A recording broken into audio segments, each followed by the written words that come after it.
Hi ನಮಸ್ತೆ ಎಲ್ಲರಿಗೂ Kannada study hub YouTube ಚಾನಲ್ಗೆ ಸ್ವಾಗತ. ಸೊ ಇವತ್ತಿನ ಸೆಷನ್ ಅಲ್ಲಿ ನಾವೇನ್ ನೋಡೋಣ ಅಂತ ಹೇಳಿದ್ರೆ ಏಪ್ರಿಲ್ ತಿಂಗಳ ಸಂಪೂರ್ಣವಾಗಿರ್ತಕ್ಕಂತಹ ಕರೆಂಟ್ ಅಫೇರ್ಸ್ ಅನ್ನ 2 ಸೆಷನ್ಗಳ ಭಾಗವಾಗಿ ನಾವು ನೋಡ್ಕೊಳ್ಳೋಣ, ಸರಿನಾ? ಸೊ ಹಾಗೆ ಈ ಒಂದು ಕರೆಂಟ್ ಅಫೇರ್ಸ್ ಕ್ಲಾಸು ಯಾರ್ಯಾರಿಗೆ ಯೂಸ್ಫುಲ್ ಆಗುತ್ತೆ, ಯಾವ್ಯಾವ ಆಸ್ಪಿರೆಂಟ್ಸ್ಗೆ ಇದು ಯೂಸ್ಫುಲ್ ಆಗುತ್ತೆ ಅಂತ ಏನಾದರೂ ಕೇಳೋದಾದ್ರೆ, ನೀವು SSC ಯಾವುದೇ ಎಕ್ಸಾಮ್ ಬರೆದ್ರು, ಹಾಗೆ RRB ನೀವು ಯಾವುದೇ ಎಕ್ಸಾಮ್ ಬರೀರಿ, ಸೆಂಟ್ರಲ್ ಗೌರ್ಮೆಂಟ್ನ ನೀವು ಯಾವುದೇ ಎಕ್ಸಾಮ್ ಬರೆದ್ರು ಕೂಡ ನಿಮಗೆ ಈ current affairs class directly useful ಆಗುತ್ತೆ ನಿಮಗೆ. ಬಟ್ ನೀವು ಏನಾದರೂ ಸ್ಟೇಟ್ ಗೌರ್ಮೆಂಟ್ ಎಕ್ಸಾಮ್ ಏನಾದರೂ ಬರೀತಾ ಇದ್ರೆ, ಸ್ಟೇಟ್ ಗೌರ್ಮೆಂಟ್ಗೂ ಕೂಡ ನೀವು ಏನಾದರೂ ಅಪಿಯರ್ ಆಗ್ತಿದ್ರೆ ಎಕ್ಸಾಮ್ಗೆ, ಸೊ ನೀವು ಏನು ಮಾಡಬೇಕಾಗುತ್ತೆ ಅಂದರೆ ಸ್ಟೇಟ್ ಕರೆಂಟ್ ಅಫೇರ್ಸ್ ಆಗಿ ನೀವು ಸ್ಪೆಷಲಿ ಓದಬೇಕಾಗುತ್ತೆ.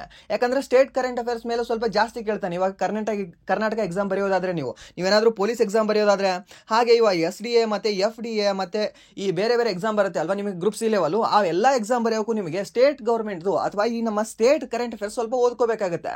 ಬಟ್ ನೀವು ಸೆಂಟ್ರಲ್ ಗೌರ್ಮೆಂಟ್ ಎಕ್ಸಾಮ್ ಬರೆಯೋದಾಗಿದ್ರೆ ನಿಮಗೆ ಇಷ್ಟು ಎನಫ್ ಆಗಿರುತ್ತೆ. ಓಕೆ, ಇಷ್ಟು ನಿಮಗೆ ಎನಫ್ ಆಗಿರುತ್ತೆ. ಸ್ವಲ್ಪ ಏನಾದರೂ ಡೆಪ್ತ್ ಹೋಗಿದ್ರೆ ಬೇರೆ ಬೇರೆ ಸ್ವಲ್ಪ ನೋಡ್ಕೋಬೇಕಾಗುತ್ತೆ ಅಷ್ಟೇ, ಸರಿನಾ? ಸೊ ಇದರಲ್ಲಿ ನಿಮಗೆ ಒಂದು ಕರೆಂಟ್ ಅಫೇರ್ಸ್ ಹಾಗೆ ಇನ್ನೊಂದು GK ಕೂಡ ಯೂಸ್ಫುಲ್ ಆಗುತ್ತೆ ಈ ಕ್ಲಾಸಿಂದ, ಸರಿನಾ? ಸೊ ಇಷ್ಟು ಹೇಳ್ತಾ ಬನ್ನಿ ವಿಡಿಯೋನ ಸ್ಟಾರ್ಟ್ ಮಾಡೋಣ. ವಿಡಿಯೋ ಸ್ಟಾರ್ಟ್ ಮಾಡೋಕ್ಕಿಂತ ಮುಂಚೆ ವಿಡಿಯೋ ಕೊನೆವರೆಗೂ ನೋಡಿ ಅಂತ ಹೇಳ್ತಾ, ಹಾಗೆ ವಿಡಿಯೋ ಕೊನೆವರೆಗೂ ನೋಡಿದ ನಂತರ ವಿಡಿಯೋ ಇಷ್ಟ ಆದರೆ ಲೈಕ್ ಮಾಡಿ, ಸಬ್ಸ್ಕ್ರೈಬ್ ಮಾಡಿ. ಇಫ್ ಇವನ್ ನಿಮಗೆ ವಿಡಿಯೋ ಇಷ್ಟ ಆಗಲಿಲ್ಲ ಅಂದರೆ ಆಬ್ವಿಯಸ್ಲಿ ಡಿಸ್ಲೈಕ್ ಮಾಡಿ ಅಂತ ಹೇಳ್ತಾ, ಮೊದಲ ಪ್ರಶ್ನೆ ಏನಿದೆ? ಮೊದಲ ಪ್ರಶ್ನೆ ಅಂದರೆ ಕರಿಂಪುಳ ವನ್ಯಜೀವಿ ಅಭಯಾರಣ್ಯ ಯಾವ ರಾಜ್ಯದಲ್ಲಿ ಕಂಡು ಬರುತ್ತದೆ ಅಂತ ಕೇಳಿದಾನೆ. ಇವಾಗ Karimpuzha Wildlife Sanctuary located in which state ಅಂತ. ಸೊ ಯಾವ ಒಂದು ರಾಜ್ಯದಲ್ಲಿ ಕಂಡು ಬರುತ್ತದೆ ಕರಿಂಪುಳ ವನ್ಯಜೀವಿ ಅಭಯಾರಣ್ಯ? Option A Gujarat, option B Odisha, option C Kerala, ಹಾಗೆ ಆಪ್ಷನ್ D ಏನು ಕೊಟ್ಟಿದ್ದಾನೆ ಅಂದರೆ ತಮಿಳುನಾಡು ಅಂತ ಕೊಟ್ಟಿದ್ದಾನೆ. ಸೊ ಇದಕ್ಕೆ ಡೈರೆಕ್ಟ್ ಆಗಿ ಆನ್ಸರ್ ನೋಡೋದಾದ್ರೆ ಆಪ್ಷನ್ C ಕೇರಳ ಇದಕ್ಕೆ ಸರಿಯಾದ ಉತ್ತರ ಆಗುತ್ತೆ. ಯಾವುದು? ಆಪ್ಷನ್ C, ಸರಿನಾ? ಸೊ ಕೇರಳದಲ್ಲಿ ಇವಾಗ ನಿಮಗೆ ಕರಿಂಪುಳ ಅನ್ನುವ ವೈಲ್ಡ್ ಲೈಫ್ ಸ್ಯಾಂಚುರಿ ನಿಮಗೆ ಕಂಡು ಬರುತ್ತೆ.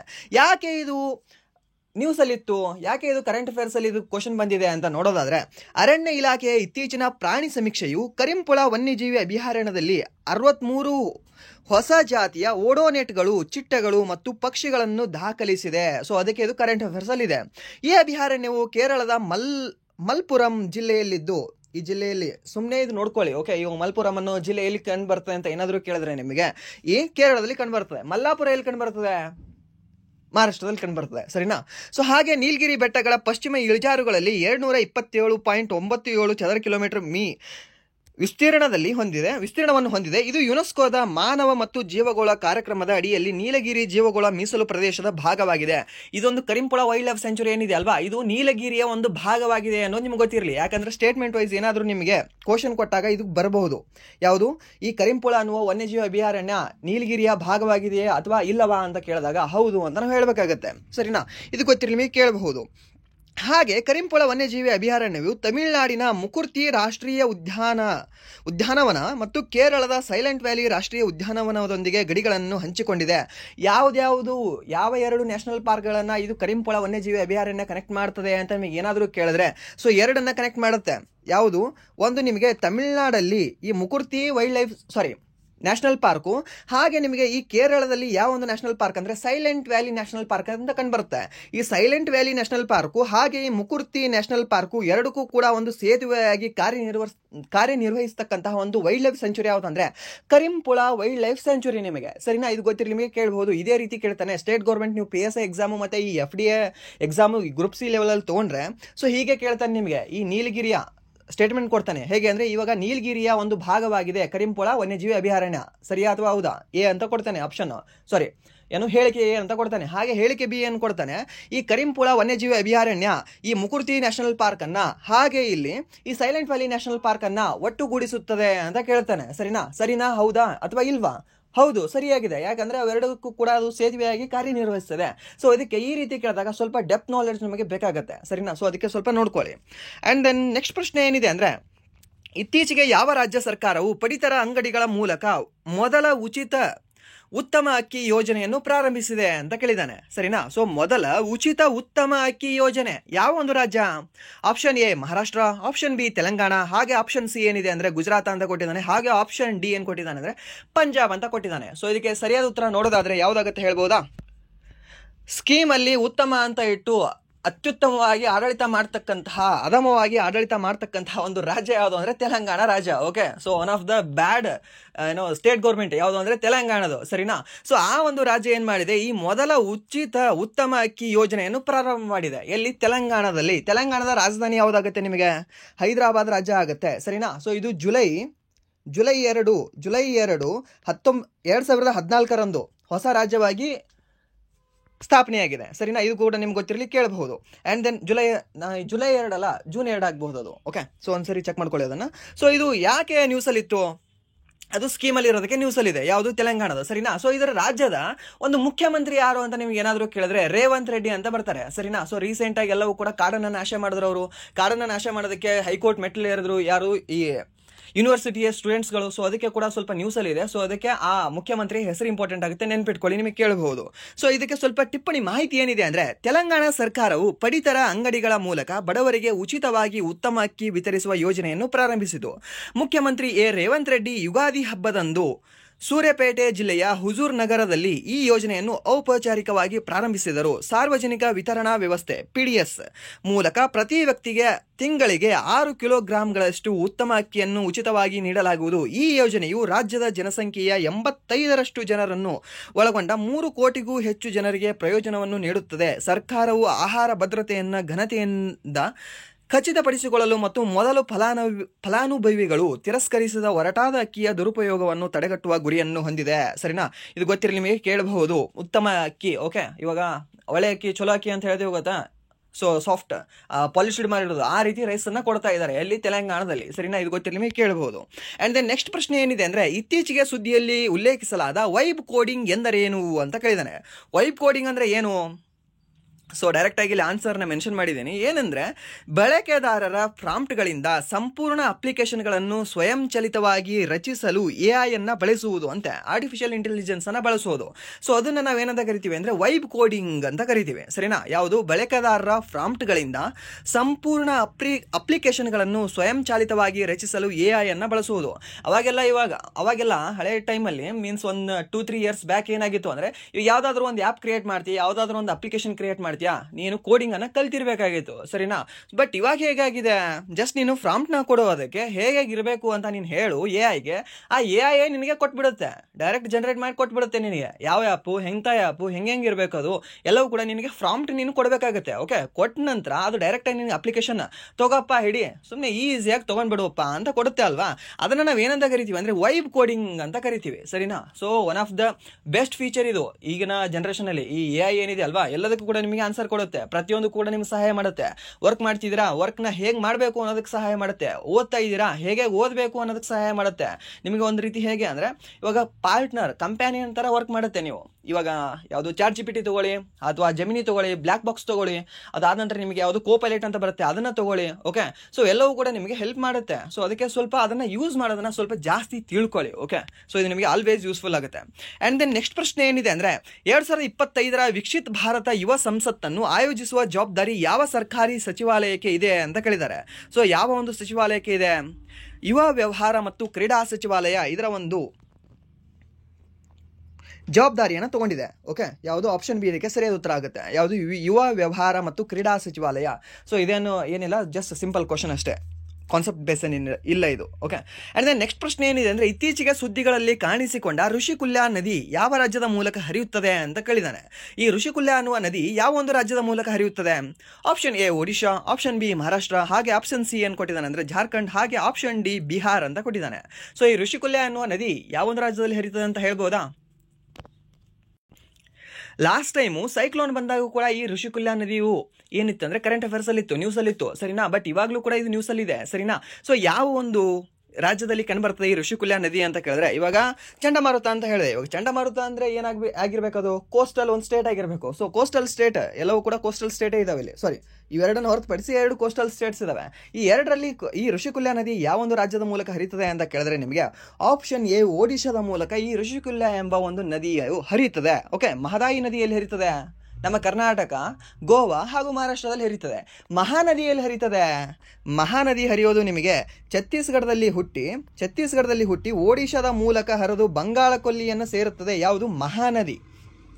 ಮಹದಾಯಿಯೇ ಬೇರೆ, ಮಹಾನದಿಯೇ ಬೇರೆ. ಮಹದಾಯಿ ಅನ್ನೋದು ನಮ್ಮ ಕರ್ನಾಟಕದಲ್ಲಿ ಹುಟ್ಟುತ್ತದೆ. ಓಕೆ, ಈ ಬೆಳಗಾವಿ ಜಿಲ್ಲೆಯ ಖಾನಾಪುರದಲ್ಲಿ ಹುಟ್ಕೊಳ್ಳುತ್ತದೆ. ಯಾವುದು? ಮಹದಾಯಿ ನದಿ ಅನ್ನೋದು. ಮಹಾನದಿ ನದಿಯಲ್ಲಿ ಹುಟ್ಕೊಳ್ಳುತ್ತೆ, ಛತ್ತೀಸ್ಗಢ ಜಿಲ್ಲೆಯಲ್ಲಿ ಹುಟ್ಕೊಳ್ಳುತ್ತದೆ. ಛತ್ತೀಸ್ಗಢ ರಾಜ್ಯದಲ್ಲಿ ಹುಟ್ಕೊಳ್ಳುತ್ತದೆ. ಸರಿನಾ? ಇದು ಗೊತ್ತಿರಲಿ, ನಿಮಗೆ ಕೇಳಬಹುದು.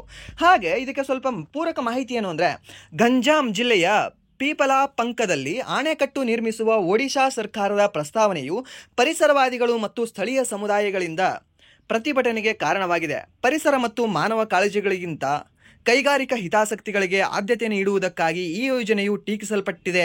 ಋಷಿಕುಲ್ಯ ನದಿ ಒಡಿಶಾದ ಪ್ರಮುಖ ನದಿಯಾಗಿದ್ದು ಕಂಧಮಲ್, ಗಂಜಾ ಮತ್ತು ಬೌದ್ಧ ಜಿಲ್ಲೆಗಳ ಮೂಲಕ ಹರಿಯುತ್ತದೆ. ಈ ಬೌದ್ಧ ಜಿಲ್ಲೆ ಅನ್ನೋದು ಕೂಡ ನಿಮಗೆ ನ್ಯೂಸ್ ಅಲ್ಲಿ ಇತ್ತು. ಅದಕ್ಕೆ ಈ ಬೌದ್ಧ ಜಿಲ್ಲೆ ಅನ್ನೋದು ಯಾವ ಒಂದು ರಾಜ್ಯದಲ್ಲಿ ಕಂಡು ಬರುತ್ತೆ ಅಂದ್ರೆ ಒಡಿಶಾದಲ್ಲಿ.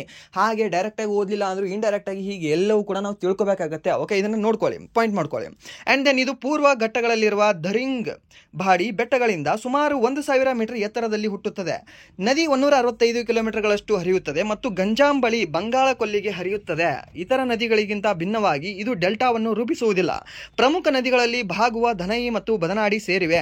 ಸೊ ಇಲ್ಲಿ ಇನ್ನೊಂದು ಇಂಪಾರ್ಟೆನ್ಸ್ ಏನಿದೆ ಗೊತ್ತಾ, ಇದು ಡೆಲ್ಟಾವನ್ನ ರೂಪಿಸುವುದಿಲ್ಲ ಅಂತೆ. ಬಟ್ ನಿಮಗೆ ಏನ್ ಗೊತ್ತಿದೆ, ಇವಾಗ ಈ ಪೂರ್ವಕ್ಕೆ ಹರಿತಕ್ಕಂತಹ ಎಲ್ಲಾ ನದಿಗಳು ಕೂಡ ನಿಮಗೆ ಡೆಲ್ಟಾವನ್ನ ರೂಪಿಸುತ್ತವೆ ಅಂತ ಓದಿರ್ತೀರಾ. ಬಟ್ ಇದರಲ್ಲಿ ಈ ಋಷಿಕುಲ್ಯ ನದಿ ಏನು ಸ್ಪೆಷಾಲಿಟಿ ಇದೆ, ನಾನು ಹಂಗಿರಲ್ಲ, ಎಲ್ಲರೂ ಹಂಗಿದ್ರೆ ನಾನೇ ಡಿಫ್ರೆಂಟ್ ಅಂತ ಹೇಳ್ತದೆ. ಇದು ಯಾವುದು ಋಷಿಕುಲ್ಯ ನದಿ. ಸೊ ಅದಕ್ಕೆ ಇದು ಡೆಲ್ಟಾವನ್ನ ರೂಪಿಸುವುದಿಲ್ಲ. ಓಕೆ, ಡೆಲ್ಟಾವನ್ನ ಇದು ರೂಪಿಸುವುದಿಲ್ಲ, ಯಾವುದು ಋಷಿಕುಲ್ಯ ನದಿ ಅನ್ನೋದು. ಸೊ ನಿಮಗೆ ಒಂದು ಬೇಸಿಕ್ ಕಾನ್ಸೆಪ್ಟ್ ಏನು ಅಂದ್ರೆ, ಈ ಪೂರ್ವಕ್ಕೆ ಹರಿತಕ್ಕಂತಹ ಎಲ್ಲಾ ನದಿಗಳು ಡೆಲ್ಟಾವನ್ನ ರೂಪಿಸುತ್ತವೆ. ಹೌದಾ? ಏನು ಇಲ್ವಾ? ಇಲ್ಲ, ಯಾಕಂದ್ರೆ ಋಷಿಕುಲ್ಯ ಇವಾಗ ಕ್ರಿಯೇಟ್ ಮಾಡ್ತಾ ಇಲ್ಲ ಅಲ್ಲ, ಸರಿನಾ? ಬಟ್ ಆಲ್ಮೋಸ್ಟ್ ಎಲ್ಲ ನದಿಗಳು ಕೂಡ ಡೆಲ್ಟಾವನ್ನ ಕ್ರಿಯೇಟ್ ಮಾಡ್ತವೆ. ಇದು ಪಾಯಿಂಟ್ ಕರೆಕ್ಟ್ ಆಗುತ್ತೆ ನಿಮಗೆ. ಓಕೆ, ಈ ಸ್ಟೇಟ್ಮೆಂಟ್ ಏನಿದೆ ಕರೆಕ್ಟ್ ಆಗುತ್ತೆ. ಬಟ್ ಇಲ್ಲೇನು ಬರುತ್ತೆ, ಪಶ್ಚಿಮಕ್ಕೆ ಹರಿತಕ್ಕಂತಹ ಎಲ್ಲಾ ನದಿಗಳು ಅಳಿವೆಗಳನ್ನ ಕ್ರಿಯೇಟ್ ಮಾಡ್ತವೆ ಅಂತ ಕೇಳಿದ್ರೆ ಹೌದು, ಸರಿಯಾದ ಉತ್ತರ ಆಗುತ್ತೆ. ಯಾವುದು ಕೂಡ ಈ ಪಶ್ಚಿಮಕ್ಕೆ ಹರಿತಕ್ಕಂತಹ ನದಿಗಳು, ಈ ಅರಬ್ಬಿ ಸಮುದ್ರಕ್ಕೆ ಹರಿತಕ್ಕಂತಹ ನದಿಗಳು ಯಾವುದು ಕೂಡ ನಿಮಗೆ ಈ ಡೆಲ್ಟಾವನ್ನ ರೂಪಿಸುವುದಿಲ್ಲ. ಎಲ್ಲವೂ ಕೂಡ ನಿಮಗೆ ಜಸ್ಟ್ ಅಳಿವೆಗಳನ್ನ ಮಾತ್ರ ರೂಪ ಮಾಡ್ತವೆ. ಯಾವುದು? ಈ ಪಶ್ಚಿಮಕ್ಕೆ ಹರಿತಕ್ಕಂತಹ ನದಿಗಳು, ಸರಿನಾ? ಇದು ಗೊತ್ತಿರ ನಿಮಗೆ ಕೇಳಬಹುದು. ಅಂಡ್ ದೆನ್ ನೆಕ್ಸ್ಟ್ ಪ್ರಶ್ನೆ ಏನಿದೆ ಅಂದ್ರೆ, ಯಾವ ಅಂತಾರಾಷ್ಟ್ರೀಯ ಹವಾಮಾನ ಸಮ್ಮೇಳನದಲ್ಲಿ ಬಾಕು ಟು ಬೆಲಂ ಮಾರ್ಗಸೂಚಿಯನ್ನು ಅಂಗೀಕರಿಸಲಾಯಿತು ಅಂತ ಕೇಳಿದ್ದಾನೆ. ಯಾವುದು ಈ ಬಾಕು ಟು ಬೆಲಂ ಮಾರ್ಗಸೂಚಿಯನ್ನು ಯಾವುದರಲ್ಲಿ ಅಂಗೀಕರಿಸಲಾಗಿದೆ? COP 27, COP 28, COP 29 ಮತ್ತು COP 30 ಅಂತ ಕೊಟ್ಟಿದ್ದಾರೆ. ಸೊ ಅದಕ್ಕೆ ಸರಿಯಾದ ಉತ್ತರ ಯಾವುದು ಅಂತ ಗೆಸ್ ಮಾಡಬಹುದಾ? ಆಪ್ಷನ್ ಸಿ, COP 29 ಅಲ್ಲಿ ಇದನ್ನ ಅಂಗೀಕಾರ ಮಾಡಿದ್ದಾರೆ. ಯಾವುದನ್ನ? ಬಾಕು ಟು ಬೆಲಂ ಮಾರ್ಗಸೂಚಿಯನ್ನ. ಬಾಕು ಟು ಬೆಲಂ ಮಾರ್ಗಸೂಚಿಯನ್ನ ಎಲ್ಲಿ ಅಂಗೀಕಾರ ಮಾಡಲಾಗಿದೆ, ಎಷ್ಟನೇ ಒಂದು ಕಾಪ್ ಸಮ್ಮೇಳನದಲ್ಲಿ ಅಂಗೀಕಾರ ಮಾಡಲಾಗಿದೆ ಅಂತ ಕೇಳಿದ್ರೆ COP 29 ಒಂದು ಸಮ್ಮೇಳನದಲ್ಲಿ ಇದನ್ನ ಅಂಗೀಕಾರ ಮಾಡಿದ್ದಾರೆ. ಸರಿನಾ? ಇದು ಗೊತ್ತಿರಲಿ ನಿಮಗೆ ಕೇಳಬಹುದು. ಅಂಡ್ ದೆನ್ ಇದಕ್ಕೆ ಸಂಬಂಧಿಸಿದಂತಹ ಸ್ವಲ್ಪ ಪೂರಕ ಮಾಹಿತಿ ಏನಂದ್ರೆ, ಭಾರತವು ಬ್ರಿಕ್ಸ್ ರಾಷ್ಟ್ರಗಳಾದ ಬ್ರೆಜಿಲ್, ರಷ್ಯಾ, ಭಾರತ, ಚೀನಾ ಮತ್ತು ದಕ್ಷಿಣ ಆಫ್ರಿಕಾಗಳನ್ನು ಬಾಕು ಟು ಬೆಲಂ ಮಾರ್ಗಸೂಚಿಯನ್ನು ಬೆಂಬಲಿಸುವಂತೆ ಒತ್ತಾಯಿಸಿತು. ಇದನ್ನು 2024ರಲ್ಲಿ ನಡೆದ 29ನೇ ಪಕ್ಷಗಳ ಸಮ್ಮೇಳನದಲ್ಲಿ COP 29 ನಲ್ಲಿ ಅಂಗೀಕರಿಸಲಾಯಿತು. ಕಾನ್ಫರೆನ್ಸ್ ಆನ್ ಪಾರ್ಟೀಸ್ ಅಂತ ನಾವು ಕರಿತೀವಿ. ಏನು ಈ COP ಫುಲ್ ಫಾರ್ಮ್ ಏನು ಅಂದ್ರೆ ಕಾನ್ಫರೆನ್ಸ್ ಆನ್ ಪಾರ್ಟೀಸ್ ಅಂತ, ಸರಿನಾ? ಸೊ ಇದು ಪ್ರತಿ ವರ್ಷ ನಡೀತದೆ. ಹಾಗೆ ಪ್ಯಾರಿಸ್ ಒಪ್ಪಂದದ ಅಡಿಯಲ್ಲಿ ಅಭಿವೃದ್ಧಿಶೀಲ ರಾಷ್ಟ್ರಗಳು ತಮ್ಮ ರಾಷ್ಟ್ರೀಯವಾಗಿ ನಿರ್ಧರಿಸಿದ ಕೊಡುಗೆಗಳನ್ನು ಪೂರೈಸಲು ಸಹಾಯ ಮಾಡಲು USD 1.3 ಟ್ರಿಲಿಯನ್ ಅನ್ನು ಸಜ್ಜುಗೊಳಿಸುವ ಗುರಿಯನ್ನು ಈ ಮಾರ್ಗಸೂಚಿ ಹೊಂದಿದೆ. ಇದು 2025ರ ನಂತರ ಹವಾಮಾನ ಹಣಕಾಸಿನ ಕುರಿತು ಹೊಸ ಸಾಮೂಹಿಕ ಪರಿಮಾಣಿತ ಗುರಿಯನ್ನು NCQG ವ್ಯಾಖ್ಯಾನಿಸುವುದರ ಮೇಲೆ ಕೇಂದ್ರೀಕರಿಸುತ್ತದೆ ಮತ್ತು ಹಣಕಾಸು ಊಹಿಸಬಹುದಾದ ಸಮರ್ಪಕ ಪ್ರವೇಶ ಬಹುದಾದಂತೆ ಖಚಿತಪಡಿಸಿಕೊಳ್ಳುತ್ತದೆ. ಸೊ ಇದರಲ್ಲಿ ಮೇಜರ್ ಪಾರ್ಟ್ ಯಾವುದು ಸ್ವಲ್ಪ ರೋಲ್ ತಗೊಳುತ್ತೆ ಅಂದ್ರೆ ನಮ್ಮ ಬ್ರಿಕ್ಸ್ ರಾಷ್ಟ್ರಗಳು ಯಾವ್ದಿದಾವೆ? ಟೋಟಲಿ 10 ಇದಾವೆ. ಆ 10ರಲ್ಲಿ ಬ್ರಿಕ್ಸ್ ಅಂತ ನಾವು ಯಾವ್ದನ್ನ ಕರಿತೀವಿ? Okay, majorly BRICS BRICS, Brazil, Russia, India, China ಮತ್ತು ಈ ಸೌತ್ ಆಫ್ರಿಕಾ. ಓಕೆ, ಇವುಗಳನ್ನು ಮೇಜರ್ ಕಂಟ್ರಿಗಳಂತ ತಗೊಳ್ತೀವಿ ಯಾವ್ದ್ರಲ್ಲಿ? ಈ ಬ್ರಿಕ್ಸ್ ಅಲ್ಲಿ, ಸರಿನಾ? ಸೊ ಇದರಲ್ಲಿ ನಿಮಗೆ ಮತ್ತೆ ಬರ್ತವೆ ಯಾವುದು? ಈಜಿಪ್ಟ್ ಬರುತ್ತೆ, ಸರಿನಾ? ಇರಾನ್ ಬರುತ್ತೆ, ಅದಾದ ನಂತರ ನಿಮಗೆ ಇಂಡೋನೇಷ್ಯಾ ಬರ್ತಾ ಇದೆ, ಸರಿನಾ? ಸೊ ಇವೆಲ್ಲ ರಾಷ್ಟ್ರಗಳು ಕೂಡ ನಿಮಗೆ ಎಡಿಷನಲಿ ಏನು ಮೇಕಪ್ ಆಗ್ತವೆ ಇಲ್ಲಿ. ಬಟ್ ಅದಕ್ಕಿಂತ ಮುಂಚೆ ಈ ಬ್ರಿಕ್ಸ್ ಸಂಸ್ಥಾಪನಾ ರಾಷ್ಟ್ರಗಳು ನಿಮಗೆ ಯಾವುದು ಅಂತ ಕೇಳಿದ್ರೆ ಈ 4 ಮಾತ್ರ ಬರುತ್ತೆ ಬ್ರಿಕ್ ಅಂತ. ಓಕೆ, ಯಾವುದು? ಬ್ರೆಜಿಲ್, ರಷ್ಯಾ, ಇಂಡಿಯಾ ಮತ್ತು ಚೀನಾ. ಈ ಸೌತ್ ಆಫ್ರಿಕಾ ಸರ್ ಇಲ್ವಾ? ಬ್ರಿಕ್ಸ್ ಅಂತಾನೆ ಓದ್ತೀವಲ್ವಾ ನಾವು, ಅದನ್ನ ಯಾಕೆ ನಾವು ಸಂಸ್ಥಾಪನಾ ರಾಷ್ಟ್ರ ಅಂತ ಕರೆಯಲ್ಲ? ಯಾಕೆಂದ್ರೆ ಇದು ಮುಂದೆ 2010ರಲ್ಲಿ ಬಂದು ಸೇರ್ಕೊಳ್ಳುತ್ತೆ. ಇದು ಯಾವುದು? ಈ ಸೌತ್ ಆಫ್ರಿಕಾ ಅನ್ನೋದು, ಸರಿನಾ? ಸೊ ಅದಕ್ಕಿಂತ ಮುಂಚೆ ಜಸ್ಟ್ ಬ್ರಿಕ್ ಆಗಿ ಮಾತ್ರ ಇತ್ತು. ಅದೊಂದು ಸಂಘಟನೆ, ಅದೊಂದು ಯಾವುದು? ಈ ಆರ್ಗನೈಸೇಷನ್, ಸರಿನಾ? ಇದು ಗೊತ್ತಿರಲಿ ನಿಮಗೆ ಕೇಳಬಹುದು. ಅಂಡ್ ದೆನ್ ನೆಕ್ಸ್ಟ್ ಪ್ರಶ್ನೆ ಏನಿದೆ ಅಂದ್ರೆ, ಇತ್ತೀಚೆಗೆ ಯಾವ ದೇಶವು ಪ್ರಧಾನಿ ನರೇಂದ್ರ ಮೋದಿಯವರಿಗೆ ತನ್ನ ಅತ್ಯುನ್ನತ ನಾಗರಿಕ ಪ್ರಶಸ್ತಿಯಾದ ಮಿತ್ರ ವಿಭೂಷಣವನ್ನು ನೀಡಿ ಗೌರವಿಸಿತು ಅಂತ ಕೇಳಿದ್ದೀರಿ. ಓಕೆ, ಸೊ ಯಾವ ಒಂದು ದೇಶ ಮಿತ್ರ ವಿಭೂಷಣ ಪ್ರಶಸ್ತಿಯನ್ನ, ಹಾಗೆ ಈ ನಮ್ಮ ಭಾರತದ ಒಂದು ಪ್ರಧಾನಮಂತ್ರಿಗೆ 22ನೇ ಅಂತಾರಾಷ್ಟ್ರೀಯ ಪ್ರಶಸ್ತಿಯನ್ನ ನೀಡಿ ಗೌರವಿಸಿದೆ ಅಂತ ಕೇಳಿದ್ದಾರೆ. ಯಾವುದು? ಶ್ರೀಲಂಕಾ, ಇಂಡೋನೇಷ್ಯಾ, ನೇಪಾಳ ಮತ್ತು ಭೂತಾನ್ ಅಂತ ಕೊಟ್ಟಿದ್ದಾರೆ. ಸೊ ಇದಕ್ಕೆ ಸರಿಯಾದ ಉತ್ತರ ಯಾವುದಾಗುತ್ತೆ? ರಾವಣನ ತಮ್ಮ ಯಾರು? ರಾವಣನ ಅಣ್ಣನ ತಮ್ಮನು. ಸೊ ಅವ್ರು ಯಾರು ಅಂದ್ರೆ ವಿಭೀಷಣ. ಆ ವಿಭೀಷಣರ ಹೆಸರಿನ ಮೇಲೆ ಮಿತ್ರ ವಿಭೂಷಣ ಅಂತ ಪ್ರಶಸ್ತಿ ನೀಡ್ತಾರೆ. ಯಾರು? ಶ್ರೀಲಂಕಾ ದೇಶದವರು, ಸರಿನಾ? ಸೊ ಇವಾಗ ಯಾರು ಈ ವಿಭೀಷಣ ಅನ್ನೋರು ರಾಮನಿಗೆ ಹೇಗೆ ಮಿತ್ರನ ರೀತಿ ಕೆಲಸ ಮಾಡಿದ್ರಲ್ವಾ, ಮಿತ್ರ ಆಗಿ ಅವರಿಗೆ ಸಹಾಯ ಮಾಡಿದ್ರಲ್ವಾ, ಸೊ ಅದಕ್ಕೆ ನಾವು ಕೂಡ ಅವರಿಗೆ ಸಹಾಯ ಮಾಡ್ತೀವಿ, ಅವ್ರು ನಮಗೆ ಸಹಾಯ ಮಾಡ್ತೀವಿ ಅಂತ ಏನ್ ಮಾಡ್ತಾರೆ, ಈ ಮಿತ್ರ ವಿಭೂಷಣ ಅಂತ ಪ್ರಶಸ್ತಿ ಕೊಡ್ತಾರೆ. ಓಕೆ, ಸೊ ಇದು ನಿಮ್ಗೆ ಗೊತ್ತಿರಲಿ ಕೇಳಬಹುದು. ಇವಾಗ ಫ್ರೆಂಡ್ಶಿಪ್ ಅಂದ್ರೆ ನಿಮ್ಗೆ ಯಾರ್ಯಾರ ಹೆಸರು ನೆನ್ಪು ಬರ್ತಾರೆ? ಕರ್ಣ, ದುರ್ಯೋಧನ, ಕೃಷ್ಣ, ಸುಧಾಮ, ಹಾಗೆ ರಾಮ ವಿಭೂಷಣ ಕೂಡ ನೆನಪು ಬರ್ಬೇಕಲ್ವಾ ಇವಾಗ. ಯಾಕಂದ್ರೆ ರಾಮನಿಗೆ ಮತ್ತೆ ಸಹಾಯ ಮಾಡಿದವರು ಯಾರು? ವಿಭೂಷಣ ಅಲ್ವಾ. ಸೊ ಅದಕ್ಕೆ ಒನ್ ಆಫ್ ದ ಫ್ರೆಂಡ್ಶಿಪ್ದು ಹೆಗ್ಗುರುತು ಯಾರು ಅಂದ್ರೆ ಈ ರಾಮ ಮತ್ತು ವಿಭೂಷಣ ಅನ್ನೋರು, ಸರಿನಾ? ಇದು ಗೊತ್ತಿರಿ ನಿಮಗೆ ಕೇಳ್ಬಹುದು. ವಿಭೂಷಣ ಅನ್ನುವ ನಿಮಗೆ ಆ ಹೆಸರು, ಆ ಪೌರಾಣಿಕ ಹೆಸರು ನಿಮ್ಗೆ ಗೊತ್ತಿದ್ರೆ ನಿಮಗೆ ಇದು ಈಸಿಯಾಗಿ ಆನ್ಸರ್ ಬರುತ್ತೆ. ಹಾಗೆ ಈ ಶ್ರೀಲಂಕಾ ಕೊಟ್ಟಿರ್ತಕ್ಕಂಥ ಈ ಮಿತ್ರ ವಿಭೂಷಣ ನಮ್ಮ ಭಾರತ ಪ್ರಧಾನಿಗೆ ಎಷ್ಟನೇ ಪ್ರಶಸ್ತಿಯಾಗಿದೆ ಅನ್ನೋದಕ್ಕಿಂತ ಎಷ್ಟನೇ ಅಂತಾರಾಷ್ಟ್ರೀಯ ಪ್ರಶಸ್ತಿಯಾಗಿದೆ ಅಂತ ಕೇಳಿದ್ರೆ 22ನೇ ಅಂತಾರಾಷ್ಟ್ರೀಯ ಪ್ರಶಸ್ತಿಯಾಗಿದೆ. ಯಾವುದು? ನಮ್ಮ ಭಾರತದ ಪ್ರಧಾನಮಂತ್ರಿಗೆ, ಸರಿನಾ? ಇದು ಗೊತ್ತಿರಲಿ ನಿಮಗೆ ಕೇಳಬಹುದು. ಹಾಗೆ ಈ ಭಾರತ ಶ್ರೀಲಂಕಾ ಸಂಬಂಧಗಳು ಮತ್ತು ಹಂಚಿಕೆಯ ಸಾಂಸ್ಕೃತಿಕ ಪರಂಪರೆಯನ್ನು ಬಲಪಡಿಸಿದ್ದಕ್ಕಾಗಿ ಪ್ರಧಾನಿ ನರೇಂದ್ರ ಮೋದಿ ಅವರು ಶ್ರೀಲಂಕಾ ಸರ್ಕಾರದಿಂದ ಮಿತ್ರ ವಿಭೂಷಣ ಪದಕವನ್ನು ಪಡೆದರು. ಇದು ಶ್ರೀಲಂಕಾದ ಅತ್ಯುನ್ನತ ನಾಗರಿಕ ಗೌರವವಾಗಿದ್ದು ಇದನ್ನು 2008ರಲ್ಲಿ ಮಾಜಿ ಅಧ್ಯಕ್ಷ ಮಹಿಂದ ರಾಜಪಕ್ಷೆ ಸ್ಥಾಪಿಸಿದರು. ಕೊಲಂಬೋದಲ್ಲಿ ನಡೆದ ಸಮಾರಂಭದಲ್ಲಿ ಅಧ್ಯಕ್ಷ ಅನುಕುಮಾರ ದಿಸ್ಸೇನಾಯಕ ಅವರು ಈ ಪ್ರಶಸ್ತಿಯನ್ನು ನೀಡಿದರು. ಯಾರು ಇವಾಗ ಪ್ರಸ್ತುತ ಅಲ್ಲಿ ಅಧ್ಯಕ್ಷರಾಗಿದ್ದಾರೆ ಅಂತ ನಿಮಗೆ ಕೇಳಬಹುದು. ಯಾರು ಅಧ್ಯಕ್ಷರಾಗಿದ್ದಾರೆ ಅಂದ್ರೆ ಅನುಕುಮಾರ್ ದಿಸ್ಸೇನಾಯಕ ಅನ್ನೋರು ಅಲ್ಲಿ ಒಂದು ಅಧ್ಯಕ್ಷರಾಗಿದ್ದಾರೆ. ಎಲ್ಲಿ? ಶ್ರೀಲಂಕಾ ದೇಶದ ಅಧ್ಯಕ್ಷರು ಯಾರು ಅಂದ್ರೆ ಅನುಕುಮಾರ್ ದಿಸ್ಸೇನಾಯಕ ಅನ್ನೋರು. ಓಕೆ, ಇದು ಗೊತ್ತಿರಿ ನಿಮಗೆ ಕೇಳಬಹುದು. ಯಾಕಂದ್ರೆ ರೀಸೆಂಟ್ ಆಗಿ ಅವ್ರದ್ದು ಎಲೆಕ್ಷನ್ ಆಗಿದೆ, ಅಂದ್ರೆ ಒಂದು 6 ತಿಂಗಳ ಹಿಂದ್ಗಡೆ. ಸೊ ಅದಕ್ಕೆ ಅವರು ಕರೆಂಟ್ ಅಫೇರ್ಸ್ ಅಲ್ಲಿ ಇರ್ತಾರೆ. ಸೊ ಅದಕ್ಕೆ ಕೇಳಬಹುದು ನಿಮಗೆ. ಯಾಕಂದ್ರೆ ನಮ್ಮ ನೆರೆಯ ದೇಶ ಕೂಡ ಹೋದಾಗಿದೆ ಅದು. ಸೊ ಅದಕ್ಕೆ ನೆರೆಯ ದೇಶದ ಇವಾಗ ಪ್ರಧಾನಮಂತ್ರಿಗಳು ಹಾಗೆ ಪ್ರೆಸಿಡೆಂಟ್ಗಳು ಕೂಡ ಇಂಪಾರ್ಟೆಂಟ್ ಆಗ್ತಾರೆ. ಸೊ ಅದಕ್ಕೆ ನೋಡ್ಕೊಳ್ಳಿ, ಕೇಳಬಹುದು ನಿಮಗೆ. ಇವನ್ ಹೇಳಬೇಕು ಅಂದ್ರೆ ಈ ಯಾವುದು VAO ಎಕ್ಸಾಮ್ ನಡೀತು ಗೊತ್ತಾ, ನಮ್ಮ ಕರ್ನಾಟಕದ ತಲಾಟಿ ಎಕ್ಸಾಮ್. ಆ ತಲಾಟಿ ಎಕ್ಸಾಮ್ ಅಲ್ಲಿ ಇವರು ಯಾವ ಪಕ್ಷಕ್ಕೆ ಸಂಬಂಧ ಹೊಂದಿದರು ಅಂತ ಕೇಳಿದ್ರು. ಜಸ್ಟ್ ಇವರು ಅಧ್ಯಕ್ಷರು ಯಾರು ಹೆಸರು ಅಂತ ಕೇಳಿಲ್ಲ, ಅಧ್ಯಕ್ಷನ ಪಕ್ಷ ಯಾವ್ದ್ರಿ ಅಂತ ಕೇಳಿದ್ರು, ಸರಿನಾ? ಸೊ ಅದಕ್ಕೆ ಕೆಲವೊಂದು ಪಕ್ಷಗಳು ಕೂಡ ಇಂಪಾರ್ಟೆಂಟ್ ಆಗುತ್ತೆ. ಇವಾಗ ಅಂತ ಅಲ್ಲ, ಬಟ್ ಅದು ಅವಾಗ್ಲೇ ಆ ಎಕ್ಸಾಮ್ ನಡೆಯೋಕ್ಕಿಂತ 1 ತಿಂಗಳ ಹಿಂದೆಗಡೆನೆ ಅದು ಎಲೆಕ್ಷನ್ ನಡೆದಿತ್ತು. ಸೊ ಅದಕ್ಕೆ ಸ್ವಲ್ಪ ಡೆಪ್ತ್ ಆಗಿ ಕೇಳಿದ್ದ. ಬಟ್ ಇವಾಗ ಏನಾದರೂ ನಿಮಗೆ ಕೇಳೋದಾದ್ರೆ ಆ ರೀತಿಯ ಸ್ಟೇಟ್ಗಳನ್ನ, ಆ ರೀತಿಯ ಒಂದು ಕಂಟ್ರಿಗಳ ಮೇಲೆ ನಿಮಗೆ ಕೇಳಲ್ಲ. US ಕಂಟ್ರಿ ಏನಿದೆ ಅಲ್ವಾ, ಸೊ ಅದ್ರ ಮೇಲೆ ನಿಮಗೆ ಕೇಳಬಹುದು. ಇವಾಗ ಯಾರು? ಡೊನಾಲ್ಡ್ ಟ್ರಂಪ್ ಯಾವ ಪಕ್ಷಕ್ಕೆ ಸಂಬಂಧಿಸಿದವರಾಗಿದ್ದಾರೆ ಹೇಳ್ಬಹುದಾ? ರಿಪಬ್ಲಿಕನ್ ಪಾರ್ಟಿಯಾ ಅಥವಾ ಈ ಯಾವುದು ಡೆಮೊಕ್ರೆಟಿಕ್ ಪಾರ್ಟಿಯಾ? 2 ಪಾರ್ಟಿ ಇದಾವ ಅಲ್ಲಿ. ಓಕೆ, ಯಾವ ಪಾರ್ಟಿದಲ್ಲಿ ಹೇಳ್ಬೋದಾ? ಹೇಳಿ ನೋಡೋಣ. Republic party. Okay, so republic ಪಾರ್ಟಿಗೆ ಸಂಬಂಧ ಹೊಂದಿದವರು ಯಾರು ಅಂದ್ರೆ ಈ ಡೊನಾಲ್ಡ್ ಟ್ರಂಪ್ ಅವರು. ಹಾಗೆ ಈ ಡೆಮೊಕ್ರಾಟಿಕ್ ಪಾರ್ಟಿಗೆ ಸಂಬಂಧ ಹೊಂದಿದವರು ಯಾರು?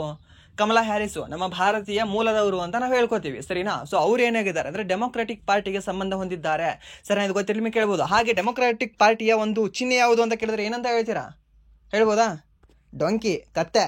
ಓಕೆ, ಕತ್ತೆ ಅನ್ನೋದು ಈ ಡೆಮೊಕ್ರಾಟಿಕ್ ಪಾರ್ಟಿಯ ಒಂದು ಚಿಹ್ನೆ ಆಗಿದೆ. ಹಾಗೆ ಇವರ ಚಿಹ್ನೆ ಯಾವುದು ಈ ರಿಪಬ್ಲಿಕ್ ಪಾರ್ಟಿಯ ಚಿಹ್ನೆ ಯಾವುದು ಅಂತ ಕೇಳಿದ್ರೆ ನಿಮಗೆ ಈ ಆನೆ, ಎಲಿಫೆಂಟ್ ಅನ್ನೋದು ಈ ರಿಪಬ್ಲಿಕ್ ಪಾರ್ಟಿಯ ಒಂದು ಚಿಹ್ನೆ ಆಗಿದೆ. ಸರಿನಾ? ಇದು ಗೊತ್ತಿರಲಿ ನಿಮಗೆ ಕೇಳಬಹುದು. ಯಾಕಂದ್ರೆ ರೀಸೆಂಟಾಗಿ ಎಲೆಕ್ಷನ್ ಆಗಿದೆ. ಅವ್ರದ್ದು ಅಧಿಕಾರಾವಧಿ ಎಷ್ಟಿರ್ತದೆ ಅಂದ್ರೆ 4 ವರ್ಷ ಇರುತ್ತೆ. ನಮ್ಮ ರಾಷ್ಟ್ರಪತಿಗಳ ತರ 5 ವರ್ಷ ಇರುವುದಿಲ್ಲ. ನಮ್ಮ ರಾಷ್ಟ್ರಪತಿಗಳ ತರ ಸುಮ್ಮನೆ ಆಟ ಕುಂಟು ಲೆಕ್ಕಕ್ಕಿಲ್ಲ ಅನ್ನೋ ತರ ಇರುವುದಿಲ್ಲ. ರಬ್ಬರ್ ಸ್ಟ್ಯಾಂಪ್ ಆಗಿ ಅವರು ಕಾರ್ಯ ಮಾಡುವುದಿಲ್ಲ.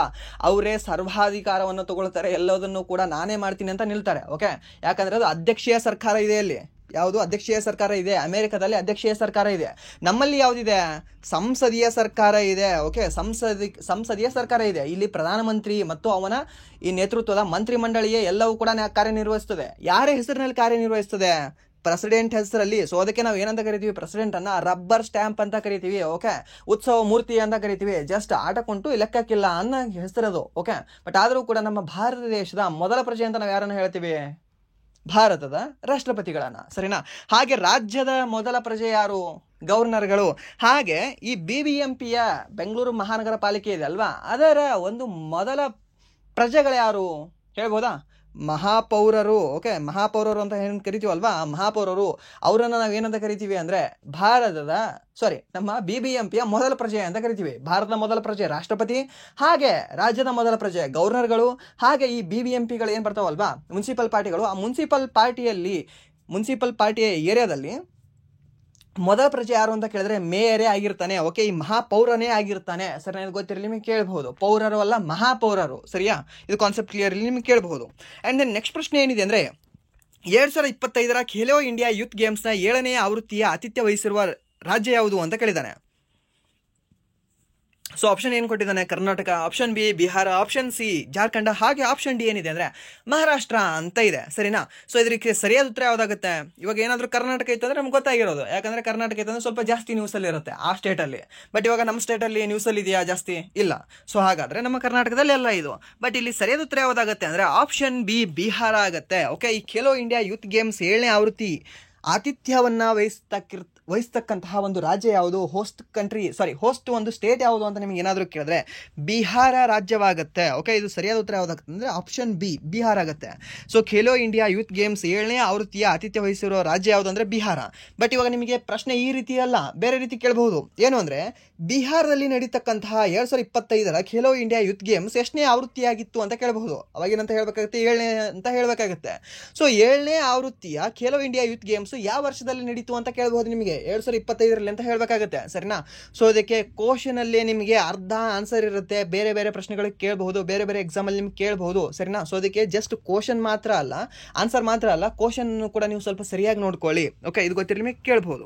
ಆ್ಯಂಡ್ ದೆನ್ ಇದಕ್ಕೆ ಸ್ವಲ್ಪ ಪೂರಕ ಮಾಹಿತಿ ಏನಿದೆ ಅಂದರೆ ಖೇಲೋ ಇಂಡಿಯಾ ಯೂತ್ ಗೇಮ್ಸ್ನ 7ನೇ ಆವೃತ್ತಿಯು ಬಿಹಾರದ 5 ನಗರಗಳಲ್ಲಿ ಮೇ 4ರಿಂದ 15ರವರೆಗೆ ನಡೆಯಲಿದೆ.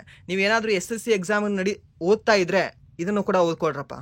ಓಕೆ, ಯಾಕಂದರೆ SSC ಅವ್ರು ಎಂಥ ಡಿಫಿಕಲ್ಟ್ ಅಂತ ಹೇಳೋಕ್ಕಾಗಲ್ಲ, ಯೂಸ್ಲೆಸ್ ಕ್ವಶನ್ಗಳು. ಓಕೆ, ಎಷ್ಟು ನಗರದಲ್ಲಿ ನಡೀತು, ಎಲ್ಲಿ ನಡೀತು ಅಂತ ಕೇಳಿದ್ರೆ ಓಕೆ, ಯಾರ್ಯಾರು ಎಷ್ಟು ಪದಕಗಳನ್ನು ಗೆದ್ರು ಅಂತ ಕೇಳಿದ್ರು ಕೂಡ ಓಕೆ, ಎಷ್ಟು ಪದಕಗಳು ಬಂಗಾರದಿದ್ದು ಅಂತ ಕೇಳಿದ್ರು ಕೂಡ ಓಕೆ, ಕಂಚಿದ್ರು ಕೇಳಿದ್ರು ಕೂಡ ಓಕೆ, ಎಷ್ಟು ನಗರ ನಡೀತು, ಅದರ ಮೊದಲ ಉದ್ಘಾಟನೆ ನಗರ ಯಾವುದು, ಅದಾದ ನಂತರ ಅದು ಯಾವುದು ಮುಕ್ತಾಯ ಸಮಾರಂಭ ಎಲ್ಲಿ ನಡೀತು. ಸರಿನಾ? ಇದನ್ನ ಕೇಳಿದ್ರು ಕೂಡ ಓಕೆ. ಬಟ್ ಏನು ಯಾವ್ಯಾವ ನಗರ, ಇದರಲ್ಲಿ ಯಾವ ನಗರ ನಡೆದಿಲ್ಲ, ಹಂಗೆ ಬೇರೆ ರೀತಿ ಪ್ರಶ್ನೆ ಕೇಳ್ತಾರೆ. ಸೊ ಸ್ಪೆಷಲಿ ಏನಂದ್ರೆ ನಂಬರ್ ಮೇಲೆ ಜಾಸ್ತಿ ಫೋಕಸ್ ಮಾಡ್ತಾನೆ, 5 ನಗರ ಅನ್ನೋ ನಂಬರ್ ಮೇಲೆ. ಓಕೆ, ಸೊ ಅದಕ್ಕೆ 5 ನಗರಗಳು ಅನ್ನೋದು ನೀವು ಸ್ವಲ್ಪ ನೋಡ್ಕೊಳ್ಳಿ. SSC GD ಬರೀರಿ, MTS ಬರೀರಿ, CHSL CGL ನೀವು ಯಾವುದೇ ಬರೆದ್ರು ಕೂಡ ಈ ಒಂದು ಸ್ಪೆಸಿಫಿಕ್ ಡಾಟಾನ ನೀವು ಮೆನ್ಷನ್ ಮಾಡ್ಕೊಂಡು ಬರ್ಕೊಂಡು ಇಟ್ಕೊಳ್ಳಿ. ಓಕೆ, ನಿಮಗೆ RRBಯಲ್ಲಿ ಈ RRB ರೈಲ್ವೆ ಎಕ್ಸಾಮ್ ನಡೀತಾವಲ್ವಾ, ಅಲ್ಲಿ ಏನು ಇಂಥ ಹುಚ್ಚು ಪ್ರಶ್ನೆಗಳು ನಿಮಗೆ ಬರೋದಿಲ್ಲ. ಬಟ್ ನಿಮಗೆ ಆಲ್ಮೋಸ್ಟ್ 1 ಇಯರ್ ಕರೆಂಟ್ ಅಫೇರ್ಸ್ನಲ್ಲಿ ಕೇಳ್ತಾನೆ ನಿಮಗೆ. ಸರಿನಾ? 1 ಇಯರ್ದು ಕರೆಂಟ್ ಅಫೇರ್ಸ್ ಏನಿದಾವಲ್ಲೋ ಅದನ್ನು ಕೇಳ್ತಾನೆ, ಈಸಿಯಾಗಿ ಕೇಳ್ತಾನೆ, ಒಂದು ರೀತಿ ಚೆನ್ನಾಗಿ ಕೇಳ್ತಾನೆ. ಎಲ್ಲಿ ನಿಮಗೆ ರೈಲ್ವೆ ಎಕ್ಸಾಮಲ್ಲೆಲ್ಲ. ಬಟ್ ಇಲ್ಲಿ SSC ಎಕ್ಸಾಮಲ್ಲಿ ಸ್ವಲ್ಪ ಹುಚ್ಚು ರೀತಿ ಸ್ವಲ್ಪ ಪ್ರಶ್ನೆಗಳು ಬಂದಿರ್ತವೆ.